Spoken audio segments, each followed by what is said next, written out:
یہ جو سیاحت کا شعبہ ہے یہ کافی نیگلیکٹڈ رہا ہے، کافی اس کو نظر انداز ماضی کی حکومتوں نے کیا ہے. اگر اس پر اب فوکس کرتی ہے حکومت اور اب شروع کرتی ہے 20 مقامات کو بھی تیار کرنا، تو کتنا پوٹینشل ہے پاکستان میں اس وقت ٹورزم کا؟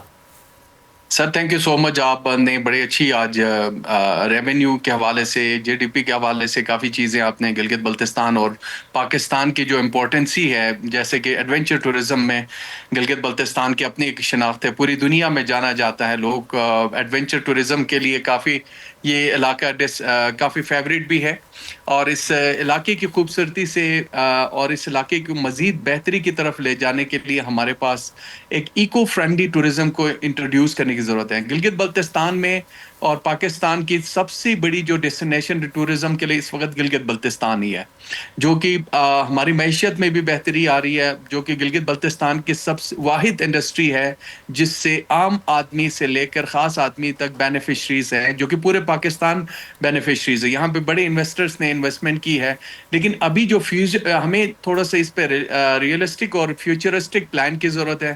گلگت بلتستان اب تک جو آلریڈی جو انٹیپڈ ایریاز ہیں، جس پہ ہمیں کافی سروے بھی کی ہے، ہم نے جو نئے 12 ڈیسٹینیشنز گلگت بلتستان کے اندر، ہم نئے 12 ڈیسٹینیشنز پہ جا رہے ہیں، جو کہ ہمارا main focus eco friendly destinations ہیں.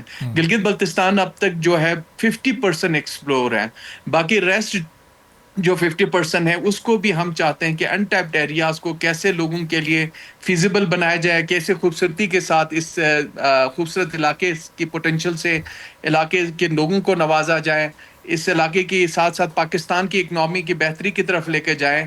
ایک اچھے خاصے ریونیو جنریشن اس وقت گلگت بلتستان کی گورنمنٹ بھی کر رہا ہے. صرف اور صرف پرمٹ کی مد میں ہم اس وقت تقریباً 50 سے 60 کروڑ روپے ہمارا ریونیو جنریٹ ہو رہا ہے، جو کہ ابھی ہم نے شروع کیا ہے. اگر ہم فیوچر پلان کر کے اس کو اور مزید بہتری کی طرف لے کر آتے ہیں، اچھے انویسٹرز کے ساتھ، ایک فیوچر پلان کے ساتھ، انوائرمنٹ ایکو فرینڈلی ڈیسٹینیشن کے ساتھ، ہم اس علاقے کو کیونکہ اس علاقے کی جو امپورٹنسی ہے گلگت بلتستان، وہ پاکستان کے لیے بڑی اہمیت کا حامل ہے، اور یہاں پہ اللہ تعالیٰ نے بڑی پوٹینشل سے نوازا ہے اس علاقے کو. لیکن اسی کے ساتھ ساتھ چیلنجز بھی ہے. ماحولیاتی تبدیلی کی وجہ سے ہمیں net zero carbon emissions project کے اوپر جانے کی ضرورت ہے، ایکو فرینڈلی اور سمارٹ ڈیولپمنٹ پہ جانے کی ضرورت ہے.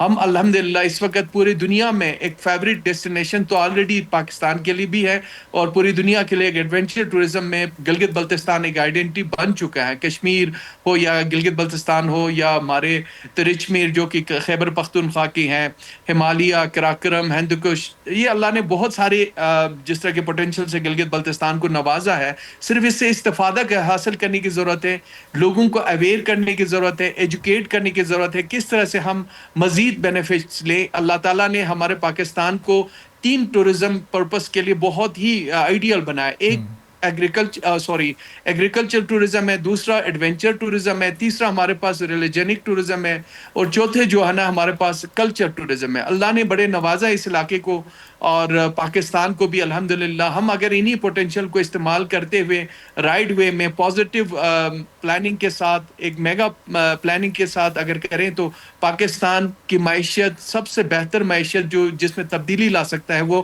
ہم ٹورزم کی ہی مد میں لا سکتے ہیں. سبسکرائب کریں اور بیل دبائیں تاکہ کوئی خبر رہ نہ جائے.